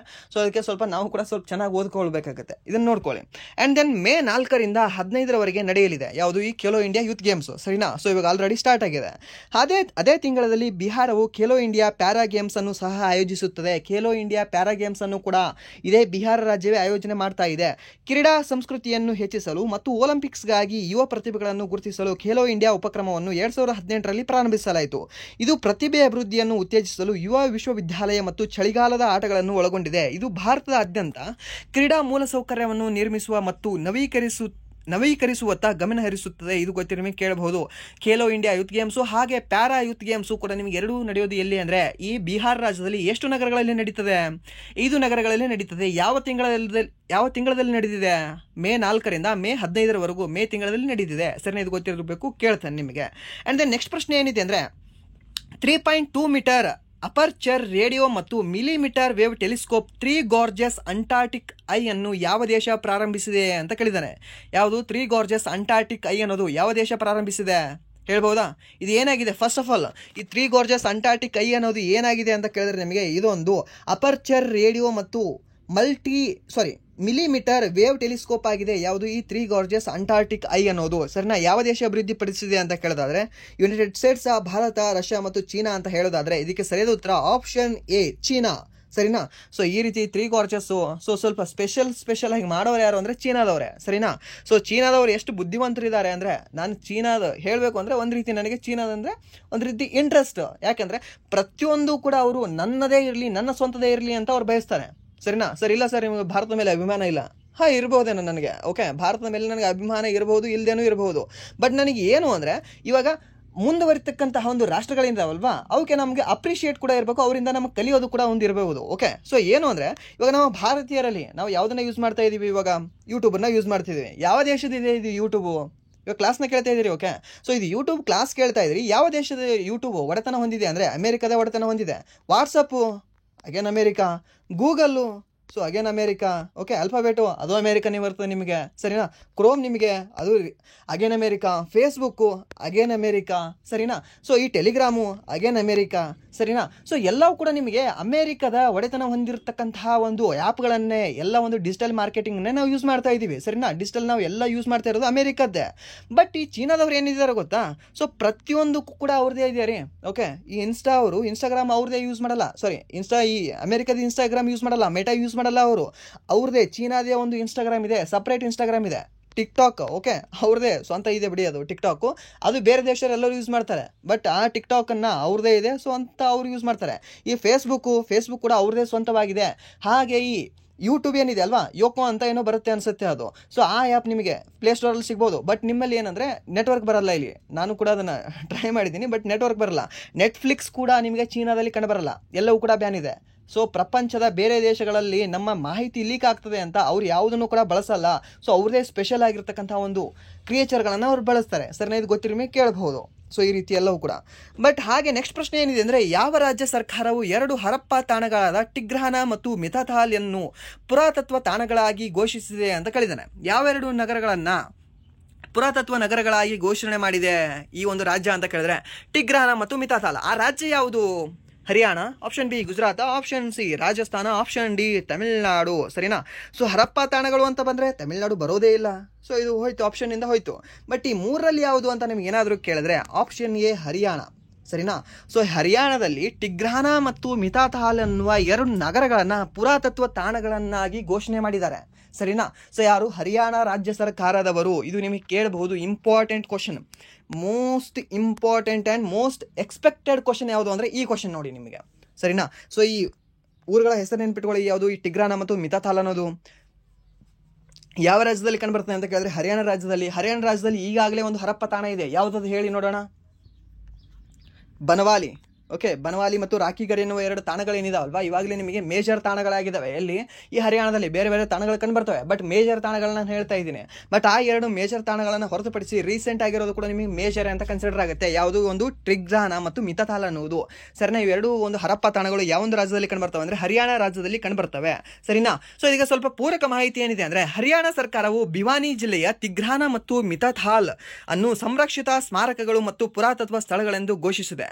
ಈ ಸ್ಥಳಗಳು 4400 ವರ್ಷಗಳಿಗಿಂತ ಹಳೆಯವು ಮತ್ತು ಪ್ರಾಚೀನ ಸಿಂಧೂ ಸರಸ್ವತಿ ನಾಗರಿಕತೆಗೆ ಸಂಬಂಧಿಸಿವೆ. ಈ ನಿರ್ಧಾರವನ್ನು ಹರಿಯಾಣ ಪ್ರಾಚೀನ ಮತ್ತು ಐತಿಹಾಸಿಕ ಸ್ಮಾರಕಗಳು ಮತ್ತು ಪುರಾತತ್ವ ತಾಣಗಳು ತಾಣಗಳು ಮತ್ತು ಅವಶೇಷಗಳ ಕಾಯ್ದೆ 1964ರ ಅಡಿಯಲ್ಲಿ ತೆಗೆದುಕೊಳ್ಳಲಾಗಿದೆ.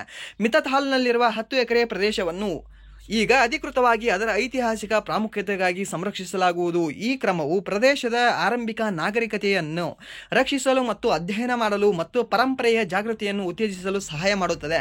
ಯಾವುದು? ಟಿಗ್ರಾನ ಮತ್ತು ಮಿತಾಥಾಲ್ ಎನ್ನುವ 2 ನಗರಗಳ ಬಗ್ಗೆ ಇದೆಲ್ಲ ಮಾಹಿತಿ ಕೊಟ್ಟಿದ್ದಾರೆ. ಆ್ಯಂಡ್ ದೆನ್ ನೆಕ್ಸ್ಟ್ ಪ್ರಶ್ನೆ ಏನಿದೆ ಅಂದರೆ, ಅಭಿವೃದ್ಧಿ ಮತ್ತು ಶಾಂತಿಗಾಗಿ ಅಂತಾರಾಷ್ಟ್ರೀಯ ಕ್ರೀಡಾ ದಿನವನ್ನು ಇಂಟರ್ನ್ಯಾಷನಲ್ ಡೇ ಆಫ್ ಸ್ಪೋರ್ಟ್ಸ್ ವಾರ್ಷಿಕವಾಗಿ ಯಾವ ದಿನದಂದು ಆಚರಿಸಲಾಗುತ್ತದೆ ಅಂತ ಕೇಳಿದ್ದಾನೆ. ಏಪ್ರಿಲ್ 4, ಏಪ್ರಿಲ್ 5, ಏಪ್ರಿಲ್ 6, ಏಪ್ರಿಲ್ 7 ಅಂತ ಕೊಟ್ಟಿದ್ದಾರೆ. ಸೊ ಇದಕ್ಕೆ ಸರಿಯಾದ ಉತ್ತರ ಯಾವುದಾಗುತ್ತೆ? ಕ್ರೀಡಾ ದಿನವನ್ನು ನಾವು ಯಾವ ದಿನ ಆಚರಣೆ ಮಾಡ್ತೀವಿ ಸರ್? ಇವಾಗ ಆಪ್ಷನ್ ರಾಂಗ್ ಇದಾವೆ ಸರ್. ಆಪ್ಷನ್ ಏನಾಗಿರ್ಬೇಕಾಗಿತ್ತು ಅಂದರೆ ಆಗಸ್ಟ್ 29 ಆಗಿರಬೇಕಾಗಿತ್ತು ಸರ್ ಅಂತ ನೀವು ಹೇಳ್ಬೋದು. ಸರ್ ಅಲ್ಲಿ ಏನು ಕೇಳಿದ್ದಾರೆ, ಆಗಸ್ಟ್ 29 ಆಗಿರಬೇಕಾಗಿತ್ತು ಅಂದರೆ ನಿಮಗೆ ಇಲ್ಲಿ ಅಂತಾರಾಷ್ಟ್ರೀಯ ಹೊರತು ರಾಷ್ಟ್ರೀಯ ಆಗಬೇಕಾಗಿತ್ತು. ರಾಷ್ಟ್ರೀಯ ಕ್ರೀಡಾ ದಿನವನ್ನು ನಾವು ಆಗಸ್ಟ್ 29 ಆಚರಣೆ ಮಾಡ್ತೀವಿ.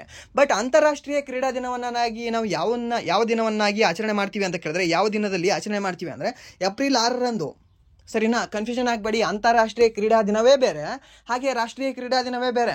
ಸೊ ರೀಸೆಂಟಾಗಿ ಯಾವ ಎಕ್ಸಾಮ್ ಕ್ವಶನ್ ಪೇಪರ್ ನನಗೆ ಎಕ್ಸಾಕ್ಟ್ ಗೊತ್ತಿಲ್ಲ, ಬಟ್ ಆ ಕ್ವಶನ್ ಪೇಪರಲ್ಲಿ ಏನು ಕೇಳಿದ್ರು ಗೊತ್ತಾ? ಸೊ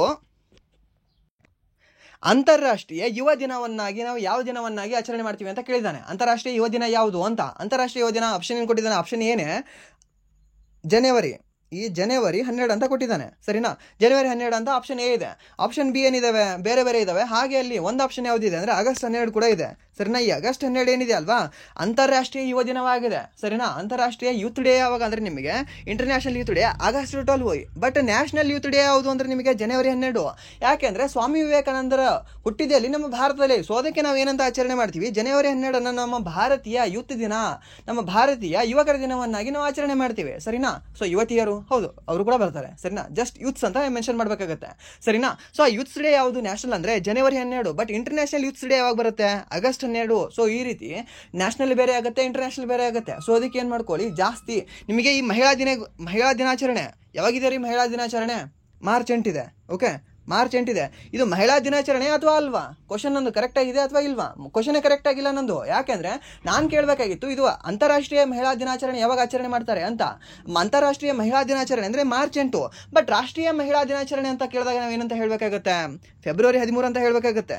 ಓಕೆ, ಫೆಬ್ರವರಿ 13 ಇದು ಸರಿಯಾದ ಉತ್ತರ ಆಗುತ್ತೆ. ಯಾವುದು, ರಾಷ್ಟ್ರೀಯ ಮಹಿಳಾ ದಿನವನ್ನಾಗಿ ನಾವು ಫೆಬ್ರವರಿ 13 ಆಚರಣೆ ಮಾಡ್ತೀವಿ. ಬಟ್ ಎಲ್ಲರೂ ಆಚರಣೆ ಮಾಡೋದು ಯಾವುದು, ಮಾರ್ಚ್ 8. ಹೊಡಿ ನಂದೊಂದಿರಲಿ ಅಂತ ಅವತ್ತೊಂದು ಸ್ಟೇಟಸ್ ಹಾಕೋದು ಮಾರ್ಚ್ 8ನೇ ತಾರೀಕಿನಂದು. ಸರಿನಾ.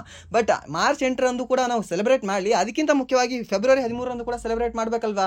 ಯಾಕಂದರೆ ಫೆಬ್ರವರಿ 13 ನಮ್ಮ ಭಾರತೀಯ ಕೋಗಿಲೆ ಯಾರು, ಭಾರತೀಯ ಕೋಗಿಲೆ ಸರೋಜಿನಿ ನಾಯ್ಡು ಅವರ ದಿನದಂದು, ಅವರ ಹುಟ್ಟಿದ ದಿನದ ಅಂಗವಾಗಿ ನಾವು ರಾಷ್ಟ್ರೀಯ ಮಹಿಳಾ ದಿನವನ್ನಾಗಿ ಆಚರಣೆ ಮಾಡ್ತೀವಿ. ಸರಿನಾ. ಸೊ ಈ ರೀತಿ ಬೇರೆ ಬೇರೆ ಒಂದು ರಾಷ್ಟ್ರೀಯ ಮತ್ತು ಅಂತಾರಾಷ್ಟ್ರೀಯ ಎರಡೆರಡು ಕಾನ್ಸೆಪ್ಟ್ ಬರುತ್ತೆ. ಸೊ ಅದಕ್ಕೆ ಎರಡೂ ದಿನವನ್ನು ನಿಮಗೆ ಗೊತ್ತಿರಲಿ. ಸರಿನಾ. ಇದು ಕೇಳಬಹುದು ನಿಮಗೆ. ಸೊ ಇದಕ್ಕೆ ಸರಿಯಾದ ಉತ್ತರ ಯಾವುದಾಗುತ್ತೆ, option C, April 6 international sports ಡೇನ ನಾವು ಆಚರಣೆ ಮಾಡ್ತೀವಿ. ಆ್ಯಂಡ್ ದೆನ್ ನೆಕ್ಸ್ಟ್ ಪ್ರಶ್ನೆ ಏನಿದೆ ಅಂದರೆ, ಇದು ಸ್ವಲ್ಪ ನೋಡ್ಕೊಳ್ಳಿ ನೀವು.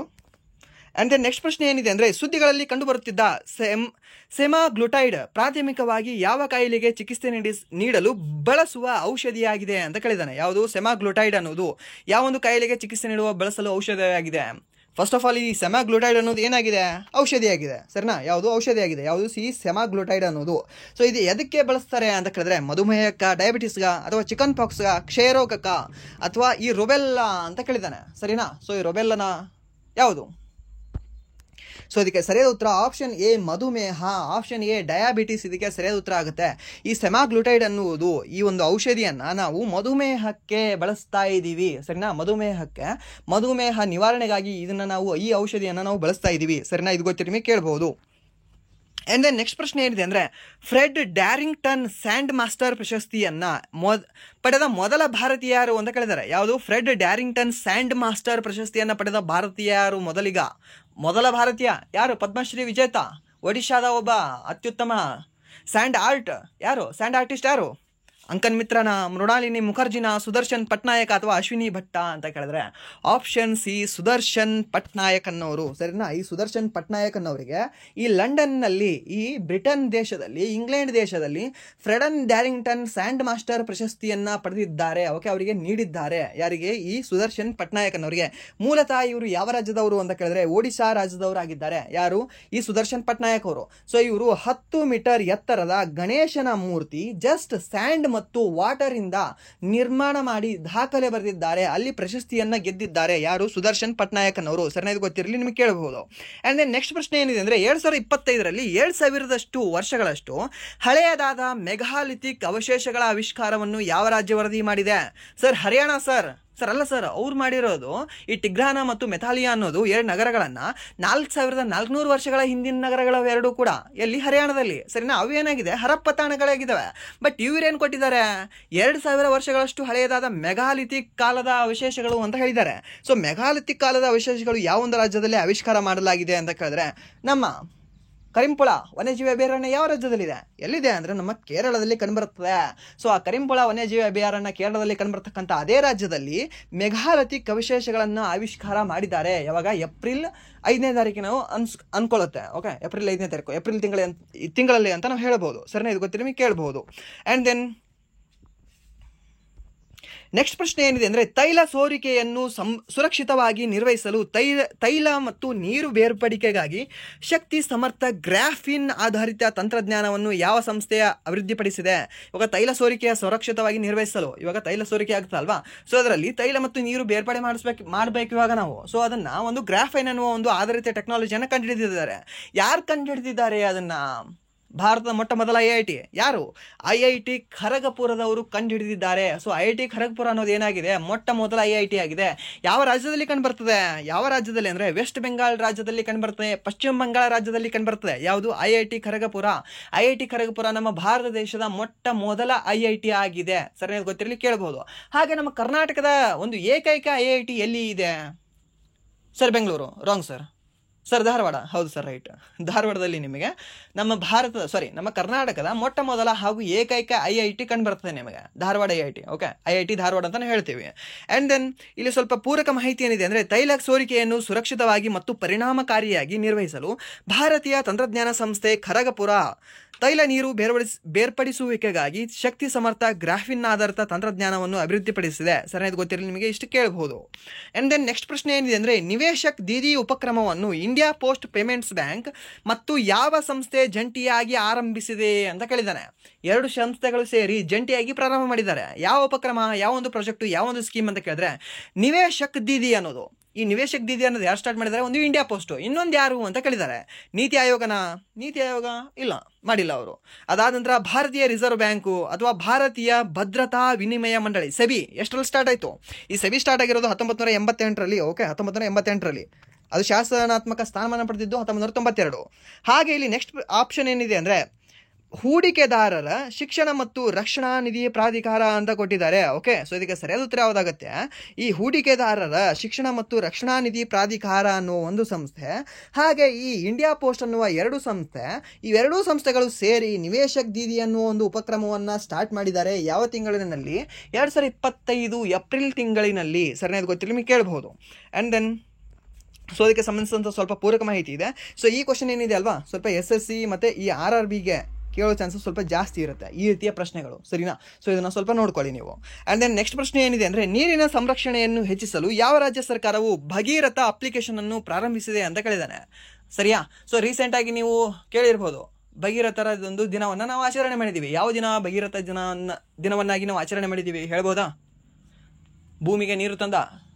ಭೂಮಿಗೆ ಗಂಗೆಯನ್ನು ಇಳಿಸಿದ ಭಗವಂತ ಯಾರು? ಭಗೀರಥ. ಸರಿನಾ?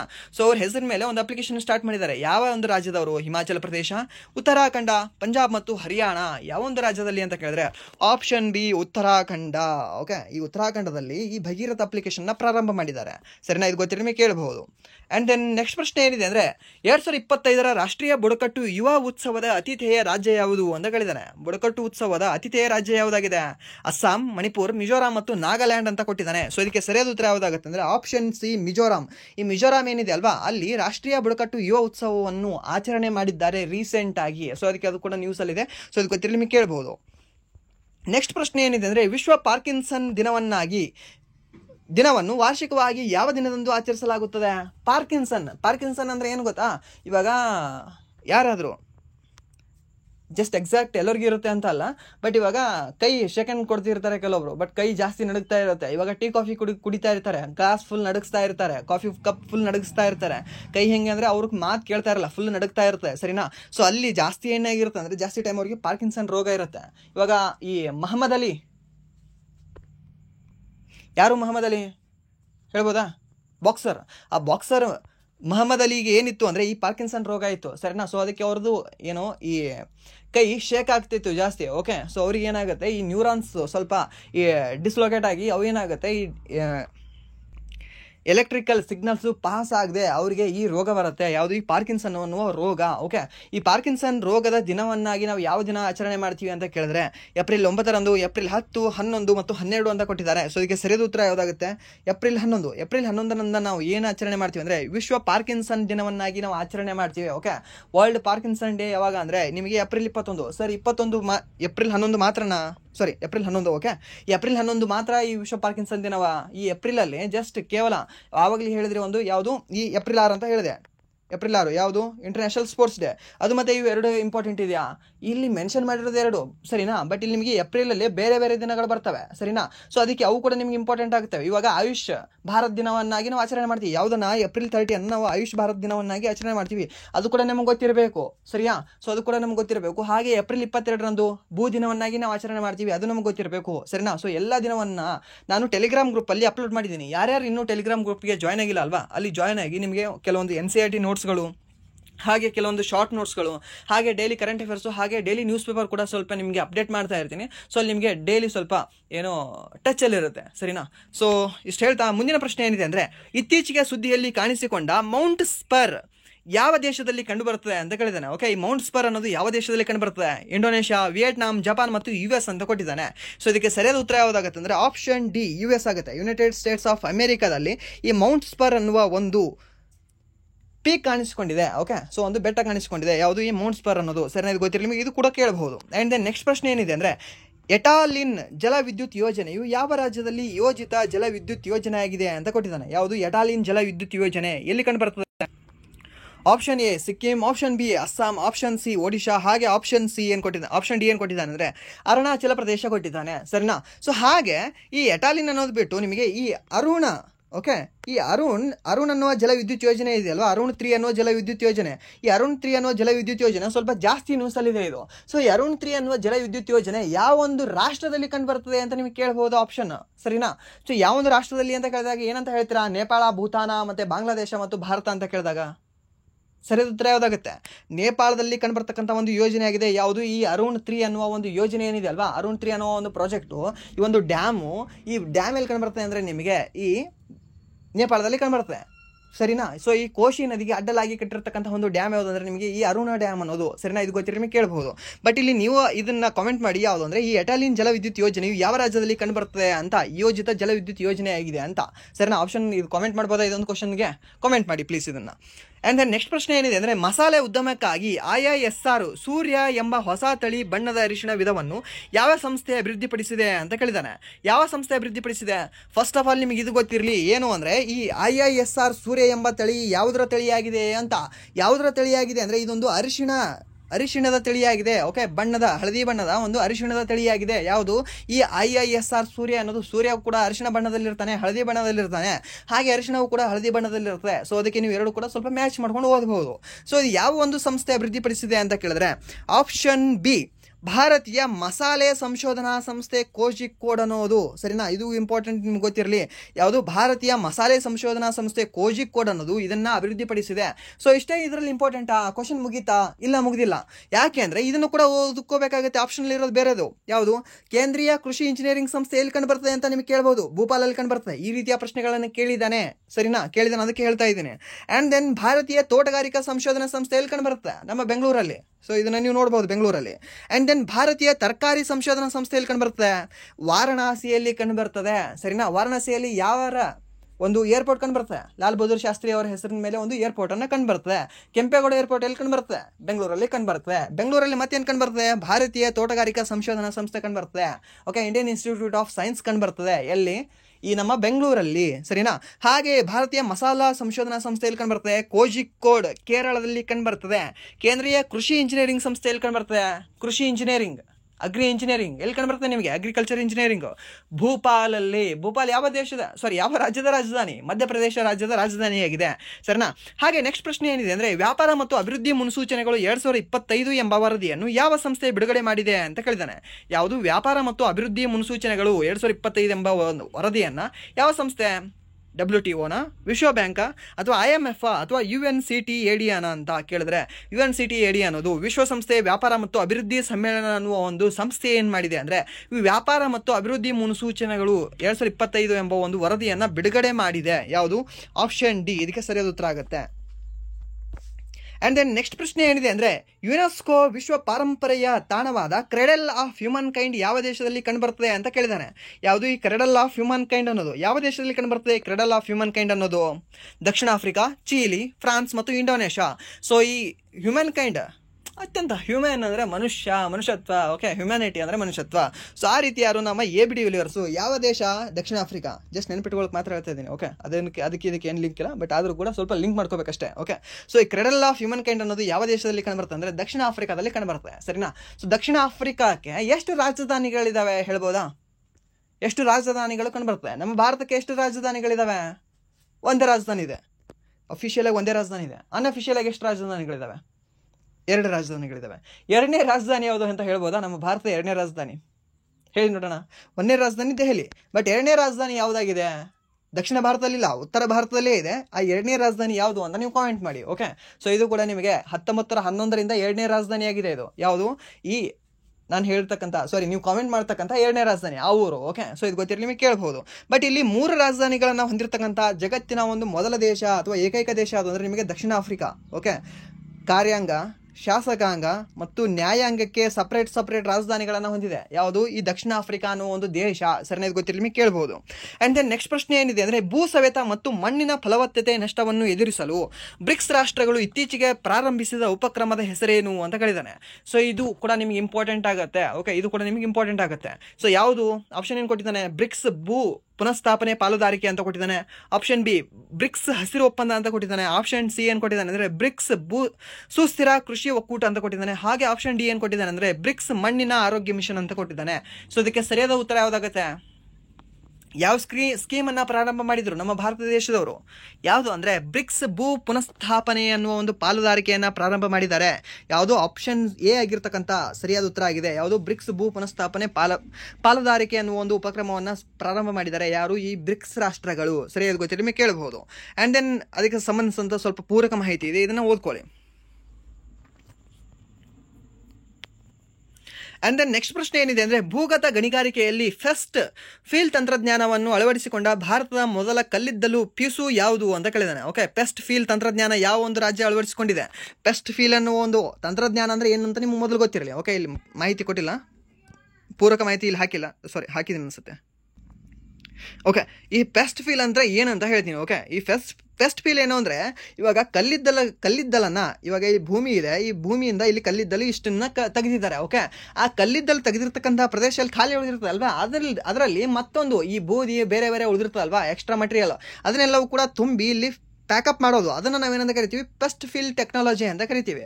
ಸೊ ಅದು ಯಾವ ಒಂದು ಕಲ್ಲಿದ್ದಲು ಪಿಸು ಅಳವಡಿಸ್ಕೊಂಡಿದೆ ಅಂತ ಕೇಳೋದಾದರೆ ನಿಮಗೆ ಈ south eastern cold field limited ಅಂತ ಬರುತ್ತೆ. ಯಾವುದು? ಈ south eastern cold field limited ಅನ್ನೋದು ಇದು ಅದನ್ನು ಅಳವಡಿಸಿಕೊಂಡಿದೆ, ಆ ಟೆಕ್ನಾಲಜಿಯನ್ನು ಅಳವಡಿಸ್ಕೊಂಡಿದೆ ನಮ್ಮ ಭಾರತದಲ್ಲೇ ಮೊಟ್ಟ ಮೊದಲ ಬಾರಿಗೆ. ಸರಿಯಾದ ಗೊತ್ತಿಲ್ಲ ನಿಮಗೆ ಕೇಳಬಹುದು. ಸೊ ಅದಕ್ಕೆ ಸ್ವಲ್ಪ ಸಂಬಂಧಿಸಿದಂತಹ ಪೂರಕ ಮಾಹಿತಿ ಇದೆ, ಇದನ್ನು ಓದ್ಕೊಳ್ಳಿ. ಓಕೆ, ಆ್ಯಂಡ್ ದೆನ್ ನೆಕ್ಸ್ಟ್ ಪ್ರಶ್ನೆ ಏನಿದೆ ಅಂದರೆ, INS ನಯನವನ್ನು ಯಾವ ಭಾರತೀಯ ಹಡಗುಕಟ್ಟೆ ವಿನ್ಯಾಸಗೊಳಿಸಿ ನಿರ್ಮಿಸಿದೆ ಅಂತ ಕೊಟ್ಟಿದ್ದಾನೆ. ಯಾವುದು?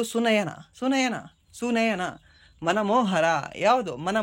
ಮನಮೋಹಕವಾಗಿದೆ. ಯಾವುದು? ನಮ್ಮ Goa. So Goa ship yard limited ಇದನ್ನು ಸುನಯನವನ್ನು ಅದನ್ನು ಅಭಿವೃದ್ಧಿಪಡಿಸಿದೆ. ಯಾವುದು? ಈ ಸುನಯನ INS ಅಭಿವೃದ್ಧಿಪಡಿಸೋರು ಯಾರು ಅಂದರೆ ಗೋವಾ ಶಿಪ್ ಯಾರ್ಡ್ ಲಿಮಿಟೆಡ್ ಅವರು. ಸರಿಯಾದ ಗೊತ್ತಿರಲಿ ನಿಮಗೆ ಕೇಳಬಹುದು. ಆ್ಯಂಡ್ ದೆನ್ ನೆಕ್ಸ್ಟ್ ಪ್ರಶ್ನೆ ಹಾಗೂ ಈ ಕ್ಲಾಸಿನ ಒಂದು ಕೊನೆಯ ಪ್ರಶ್ನೆ ಯಾವುದು ಅಂದರೆ, ಇತ್ತೀಚೆಗೆ ಉಡಾವಣೆಯಾಗಿ 50 ವರ್ಷ ತುಂಬಿದ ಭಾರತದ ಮೊದಲ ಉಪಗ್ರಹದ ಹೆಸರೇನು ಅಂತ ಕೇಳಿದ್ದಾರೆ. ಸೊ 50 ವರ್ಷ ತುಂಬಿದ ಭಾರತ ಮೊದಲ ಉಪಗ್ರಹದ ಹೆಸರೇನು? ಜಸ್ಟ್ ಭಾರತ ಮೊದಲ ಉಪಗ್ರಹದ ಹೆಸರೇನು ಅಂತ ಕೇಳಿದ್ರು ಕೂಡ ನಿಮಗೆ ಈಸಿ ಆಗುತ್ತೆ.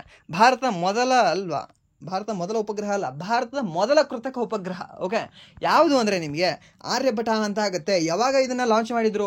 1975ರಲ್ಲಿ. ಯಾವ ದೇಶದಲ್ಲಿ ಲಾಂಚ್ ಮಾಡಿದ್ರು? ರಷ್ಯಾದಲ್ಲಿ. ಯಾಕೆ ಸರ್ ನಮ್ಮ ಭಾರತದಲ್ಲಿ ಮಾಡಿಲ್ವಾ? ಇಲ್ಲ ಸರ್, ಅವಾಗ ಮಾಡಿರಲಿಲ್ಲ. ಅವಾಗ ರಷ್ಯಾದಲ್ಲೇ ಮಾಡಿದರು. ರಷ್ಯಾದಲ್ಲೇ ಆರ್ಯಭಟ ಉಪಗ್ರಹವನ್ನು ಲಾಂಚ್ ಮಾಡಿದ್ದಾರೆ. ಸರಿನಾ ಗೊತ್ತಿರಲಿ ನಿಮಗೆ ಕೇಳಬಹುದು. ಹಾಗೆ ಜಗತ್ತಿನ ಮೊಟ್ಟ ಮೊದಲ ಉಪಗ್ರಹ ಯಾವುದು? ಮೊಟ್ಟ ಮೊದಲ ಕೃತಕ ಉಪಗ್ರಹ ಯಾವುದು? ಸ್ಪುಟ್ನಿಕ್ ಅನ್ನುವ ಉಪಗ್ರಹ. ಯಾವುದು? ಈ ಸ್ಪುಟ್ನಿಕ್ ಅಂತ ಬರುತ್ತೆ.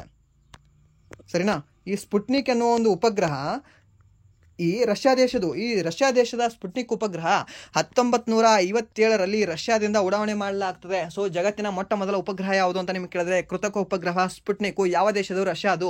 ಹಾಗೆ ಜಗತ್ತಿನ ಮೊಟ್ಟ ಮೊದಲ ಕೃತಕ ಉಪಗ್ರಹವನ್ನು ಹಾರಿಸಿಬಿಟ್ಟ ದೇಶ ಯಾವುದು? ರಷ್ಯಾದವರು. ಸರಿನಾ? ಇದು ಎಲ್ಲವೂ ಕೂಡ ನಿಮಗೆ ಗೊತ್ತಿರಲಿ ಕೇಳಬಹುದು. ಆ ರಷ್ಯಾದವ್ರ ಹೆಲ್ಪಿಂದಾನೆ ನಾವು ಮುಂದೆ 1975ರಲ್ಲಿ ಈ ಆರ್ಯಭಟವನ್ನು ನಾವು ಲಾಂಚ್ ಮಾಡ್ತೀವಿ. ಸರಿನಾ? ಇದು ಕೂಡ ನಿಮಗೆ ಗೊತ್ತಿರಲಿ ಕೇಳಬಹುದು.